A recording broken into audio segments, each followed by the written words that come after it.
Have you ever wondered why you're still hurting? Even after doing everything the world told you to do, you repeat the mantras. You write the gratitude lists. You whisper, I'm healing, I'm healing, I'm healing.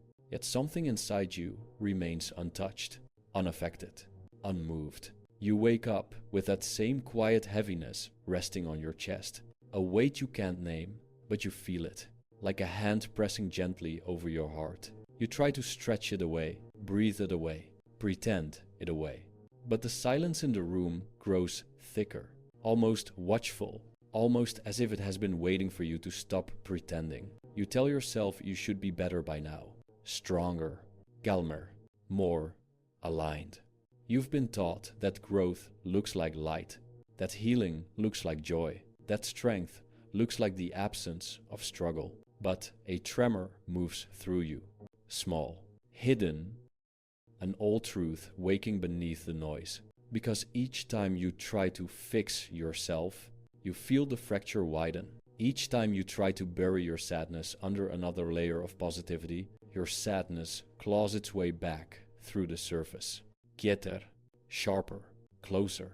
You sit there, staring at nothing, wondering if there is something uniquely wrong with you. Why everyone else seems to rise while you keep sinking? Slowly, silently, like a stone dropped into dark water. You whisper into the emptiness. Why can't I just be okay? Why can't I move on? And then, almost too soft to notice, a question rises from the stillness inside you. What if the pain isn't the enemy? What if the enemy is the belief that you're supposed to escape it? The world taught you that healing is a destination, a place where wounds magically disappear, where nothing hurts, where the past dissolves like fog in sunlight. But look closer. Your wounds follow you into every room. Your shadows cling to the edges of every smile. Your heart keeps pulling you back to memories you told yourself you were done with. You feel the truth stirring, fragile, uncomfortable, real. You've been measuring healing by the absence of pain instead of by the presence of awareness. And suddenly, it becomes clear, in a way that feels both terrifying and strangely relieving. Maybe the pain you've been trying to silence is the very thing trying to speak to you. Maybe you're not failing to heal. Maybe you're finally beginning. Because healing doesn't begin with escape. It begins with honesty. And in that trembling moment, you realize you are not breaking. You are awakening. Pain has a rhythm, a pattern, a cycle you've been walking through without noticing the footprints beneath your own feet. It starts quietly, like a faint throb under the skin of your life, a discomfort you try to ignore, a whisper you convince yourself isn't worth hearing. You distract yourself. You drown it with productivity. You mask it with positivity. You cover it with a smile that feels heavier each time you lift it. And for a moment, it works. The world calls this healing, but you can feel the truth. You're only building a taller fence around the wound, because eventually the whisper grows teeth. It becomes a heaviness behind your sternum, a tightness in your throat, a sudden sting in your eyes at the wrong moment, a tiredness that sleep can't touch. This is the cycle. Avoidance, suppression, collapse. But nobody told you that collapse is not a failure. It is the body's last honest attempt to speak. You try to outrun it. Try to be stronger than it. Try to pretend it isn't happening. You were taught to fear your own depth, taught to believe that feeling deeply is weakness, taught that discomfort is a mistake. So you run. Some people run into work, some into relationships, some into self-improvement itself, obsessing over becoming better while bleeding beneath the armor. But pain isn't persuaded by speed. It waits. It waits for the night you can't sleep. It waits for the morning you can't pretend. It waits for the moment you finally stop long enough for the truth to catch up with you. And when it does, the cycle returns. Not because you are broken, but because you never listened. You see, pain is not chaos. It is communication. It's the part of you that refuses to disappear before it is understood. But the world sells you the illusion that happiness is a non-stop upward curve, that high vibes only is enlightenment, that anything uncomfortable must be healed as fast as possible. This is the danger. This is the distortion. The positivity you breathe in becomes suffocating when it denies your reality. You tell yourself, I should be grateful. I shouldn't feel this way. Others have it worse. And with each denial, you bury yourself deeper beneath a smile that was never meant to carry that much weight. You thought you wanted freedom. What you wanted was control. Control over emotion. Control over perception. Control over how much of yourself the world gets to see. You thought you were healing. You were only tightening the mask. You thought you were living. You were only running. And running becomes exhausting, even when the path is paved with affirmations. Even when the air smells like lavender and optimism. Because the truth is simple. You cannot outrun what is inside you. You can only circle it again and again until the cycle becomes your only sense of direction. Imagine standing in a dim room, walking in slow circles with your hand trailing the wall. You feel the same cracks, the same textures, the same cold patches of stone. You tell yourself you're moving, but you've been orbiting the same wound for years. And the more positivity you plaster onto the wall, the darker the room becomes. Because you're covering the cracks instead of understanding them. Toxic positivity promises light, but often blinds you instead. It tells you to focus on the bright side, while your shadow grows larger behind you. It doesn't free you. It traps you in a loop, a cycle. Your pain rises. You deny it. You smile through it. You collapse beneath it. You shame yourself for it. And then you repeat. And each repetition feels heavier, tighter, more suffocating. But something else begins to stir. A realization, fragile and trembling, pressing against the edges of your awareness. What if this cycle is not punishment? What if it is invitation? Pain returns not because it wants to hurt you, but because it wants to be met. Not with denial, not with positivity, not with strength, with presence. A presence you've never been taught to cultivate. A presence that begins when the running stops. There comes a moment, subtle at first, when you begin to see the pattern not from within it, but from above it. As if your mind steps back 2 inches, and suddenly everything sharpens into clarity. You notice how the same emotions repeat in different disguises, how the same lesson reappears dressed in new faces, new situations, new disappointments. You notice how every time you bury something, life recreates the perfect storm to unearth it again. It's almost eerie, almost poetic, almost as if the universe refuses to let you walk away from the truth you keep denying. A memory you thought you outgrew rises again. A fear you thought you conquered tightens around your ribs. A wound you swore you had healed pulses beneath the surface. And the more you resist it, the more it returns. Life becomes a mirror you can't stop looking into. A mirror that refuses to flatter you, refuses to lie for you, refuses to reflect anything except the exact truth you carry inside. Sometimes you stare at it with frustration, sometimes with dread, sometimes with a strange, unexplainable curiosity. Because deep down you know, you've mistaken avoidance for healing. You've mistaken silence for progress. You've mistaken numbness for peace. And in that recognition, the cycle begins to shift. You start to see pain not as a villain, but as a signal, a message.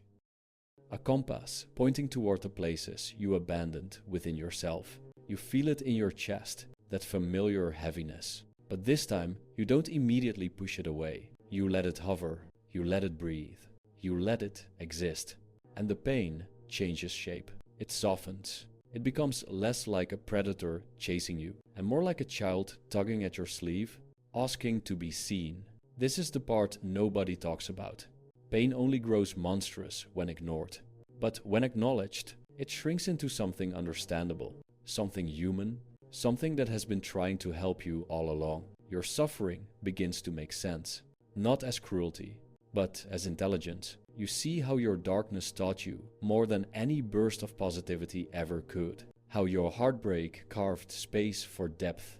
How your failures sculpted humility. How your loneliness sharpened your ability to feel. The very things you tried to escape were the things shaping you.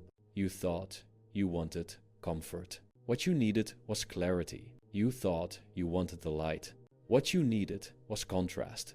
You thought you wanted an easy path. What you needed was the strength that only comes from walking through the fire. And the realization settles into you like dusk settling over an empty field. Quiet, slow, soft.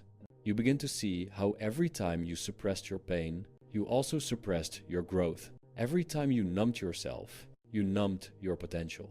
Every time you chose positivity over honesty, you traded depth for a shallow kind of peace that never lasted. Your life becomes a map of avoided truths, a constellation of moments where you chose silence over self-understanding. But the cycle doesn't judge you, it simply waits. Patient as stone, ancient as the tides. It knows you will return. It knows you will eventually listen. It knows that every unhealed part of you is a doorway waiting to be opened. You start to ask different questions now. Not, how do I get rid of this pain? But, what is this pain trying to show me? Not, how do I stop feeling this way? But, what part of me have I abandoned? Not, why is this happening again? But, what have I still not heard? And the answers don't come in words. They come in sensations, in a loosening of the chest, in a sudden clarity, in a memory resurfacing like a submerged stone rising through the water. The cycle becomes your teacher, not your tormentor, not your punishment. Your teacher. It leads you back to the places you once feared, back to the rooms you locked from the inside, back to the moments you never allowed yourself to feel fully. And as you step toward them, slowly, carefully, without forcing anything, something inside you begins to unlock, not with triumph, not with positivity, with awareness, pure, unfiltered awareness. The beginning of true healing is not relief, it is recognition. Recognition is a quiet thing. It doesn't shout, it doesn't illuminate the room in brilliance. It arrives like dusk, soft, muted, impossible to resist. You start noticing the small ways your pain tries to guide you, how your loneliness isn't just loneliness. It's the echo of the relationships where you abandoned yourself. How your anger isn't just anger. It's the boundary you never learned to draw. How your sadness isn't just sadness. It's the grief for the parts of you you never allowed to live. These truths move through you like slow waves, rolling in, rolling out, each one smoothing another piece of your resistance. And you begin to understand something profound.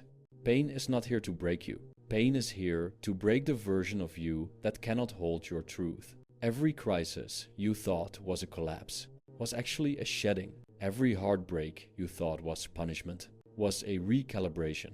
Every moment you fell apart was an invitation to fall inward. But the world never taught you this. It taught you to tighten your jaw, straighten your spine, smile, stay positive, keep going, push through. It taught you that emotional honesty is inconvenient, that vulnerability is messy, that sadness is unproductive. And so you learned to hide your ache, even from yourself. You learned to perform wellness, to act whole before you felt whole, to chase healing like it was a trophy, instead of a revelation. But healing is not performance. Healing is confrontation. Real healing asks you to stand in front of your own reflection, without turning away, without correcting the angle, without dimming the light. You watch yourself with unfiltered clarity, and it feels like standing on the edge of a cliff. The wind is cold. Your heartbeat is loud. Your breath is shallow. You are afraid, not of the fall, but of the truth. Because truth requires change, and change requires loss, and loss requires courage. But beneath that fear, there is something else, something ancient, something steady. A strange peace begins to unfold inside you. Not happiness, not relief, something quieter, more spacious. The peace of seeing reality without denial. As you sink deeper into this awareness, you notice a pattern. Everything you called pain was simply the place where your life refused to stay small. Your suffering wasn't a malfunction. It was pressure, the pressure of an identity that no longer fits. You outgrew versions of yourself long before you admitted it. You outgrew the compromises, the pretending, the constant shrinking to make others comfortable, the habit of hiding your wounds behind a curated brightness. Toxic positivity told you that your sadness was a mistake. But what if your sadness was a message? A knock on the door of your awareness? What if your despair wasn't darkness, but depth? What if every uncomfortable emotion was the life inside you, trying to move again? You see it now. How deeply you've confused stillness with stagnation. How often you tried to silence what was sacred. You wanted to heal quickly because pain was inconvenient. Pain slowed you down. Pain demanded stillness, and stillness forced you to hear the parts of yourself you were not ready to witness. But nothing grows without stillness. A seed splits in the dark. A tide turns only after surrender. A wound closes only when you stop touching it. You have been rushing your own unfolding, pulling at the petals before they were ready to bloom. Your healing was never supposed to be immediate, or clean, or beautiful. Your healing was supposed to be real, and real healing hurts. Not because something is wrong, but because something is right. Because something old is dying. Because something new is forming. Because something hidden is being brought into the light. You begin to feel it now. The shift. Subtle, invisible, but unmistakable. Your pain isn't chasing you. It's leading you. It's saying, this way, this part, this truth. Look here. The cycle no longer feels like a trap. It feels like a map drawn by the deepest part of you, guiding you back to yourself, one revelation at a time. And for the first time, you follow, you stop running, you stop resisting, you stop denying, you allow the truth to rise. And when it does, your entire inner world begins to shift, not with noise, but with the soft, unsettling clarity of awakening. There is a moment in every inner journey when the mind quiets, not because you forced it, but because resistance itself grows tired. The struggle slows, the noise dissolves, the edges of your thoughts soften, like fog rolling over an untouched field at dawn. And in that quieting, you feel yourself descending, not downward, but inward, as if a staircase you never noticed before has appeared inside your chest.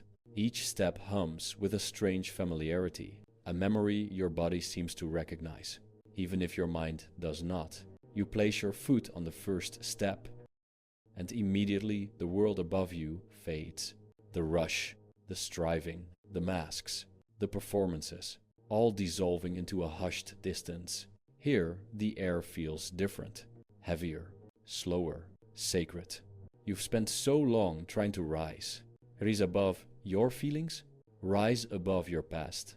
Rise above your pain that you never realized. Healing was waiting for you, below the surface, not above it. You descend another step, then another, and the silence begins to thicken, like water around your ankles. This is the part that once frightened you, the stillness, the slowness, the vast, empty echo of meeting yourself without distraction. You always thought silence was a threat, but now it feels like a doorway. Your breath grows deeper, your heartbeat steadier, your thoughts fewer, not gone, just no longer shouting. As you sink deeper, you meet the first truth waiting in the dark. You have spent years abandoning yourself in the name of survival. You feel the weight of that realization settle over you, like a soft, dark blanket, not suffocating, revealing. You remember the moments you dismissed your own feelings because someone else needed you to be easy. You remember the anger you swallowed because you were afraid of being too much. You remember the sadness you minimized because others convinced you it was inconvenient. You see it now. Every time you silenced your pain to make your presence more palatable. And with that awareness, a deep ache rises in your chest. Not the sharp kind of ache you feared. A tender one. A human one, the ache of meeting the parts of yourself you left behind. You descend another step, and suddenly the darkness grows warm. Not bright, not illuminated, just warm. as if something here recognizes you, as if something here has been waiting. You move deeper still, and in this quiet descent, logic melts away. You are not analyzing anymore. You are remembering, not with your mind, with your being. You remember how your body tightened every time you forced a smile.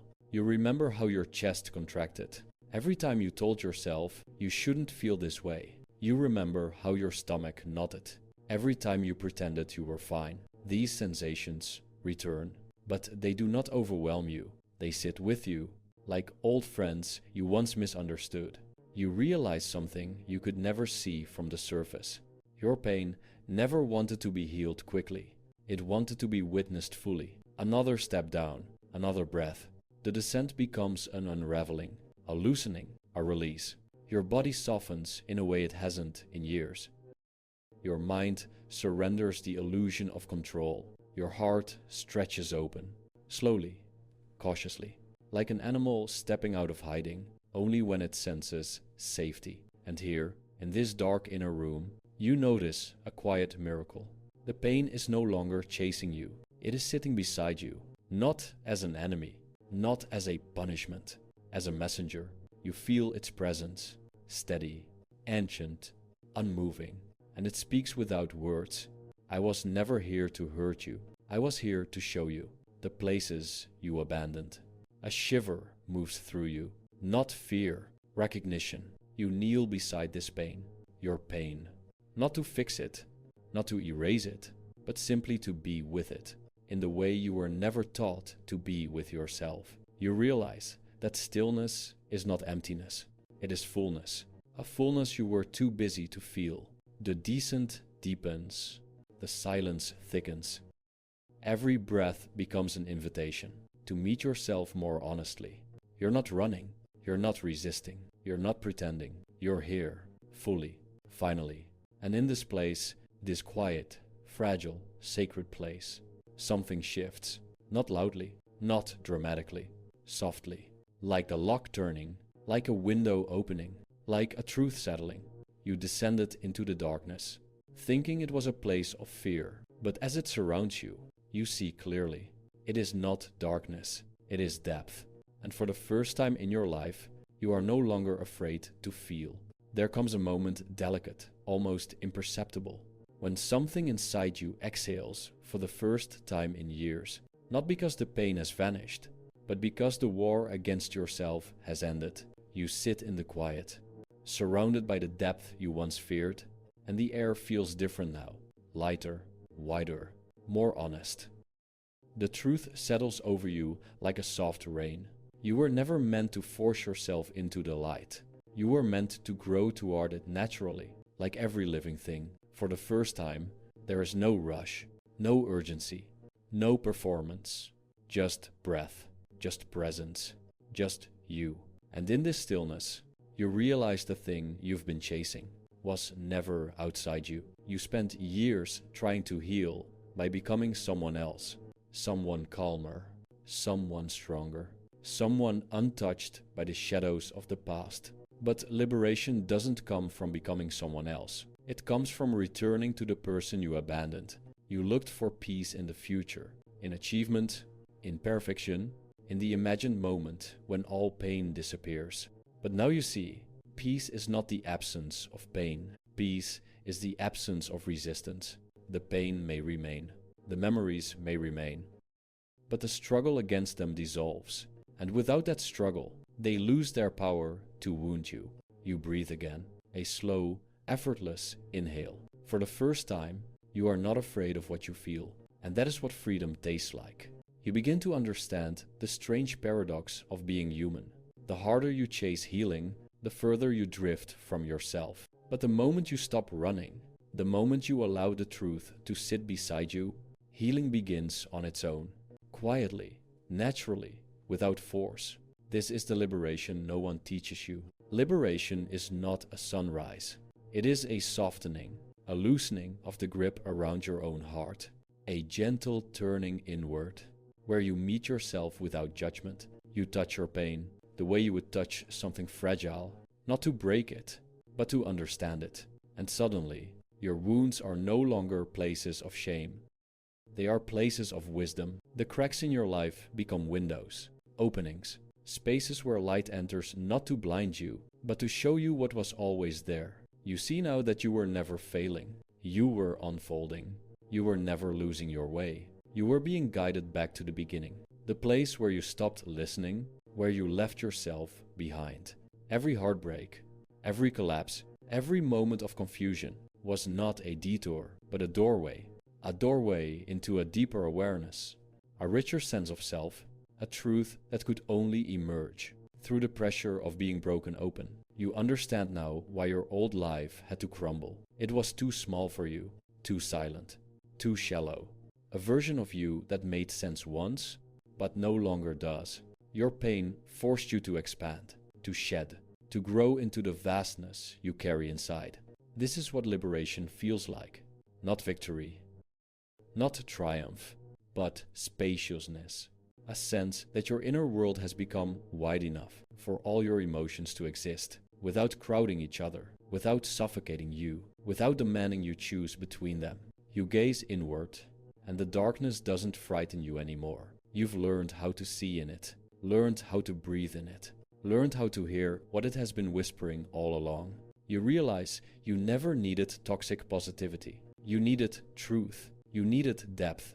You needed the courage to feel what was real, not what was convenient. And now you do. There is a gentleness inside you that was not there before, a patience with your own becoming, a soft recognition that growth is not a straight line, but a spiral, leading you deeper into yourself with every turn. The pain that once haunted you now stands quietly beside you, a companion, a teacher, a reminder of how far you've come. You don't push it away. You don't brace against it. You let it sit, let it breathe, let it exist. And in doing so, you free yourself from its weight. A final realization rises in the silence, slow, gentle, almost luminous. You never needed to heal to be worthy of peace. You only needed to stop fighting yourself. You close your eyes, you exhale, you allow everything inside you to be as it is.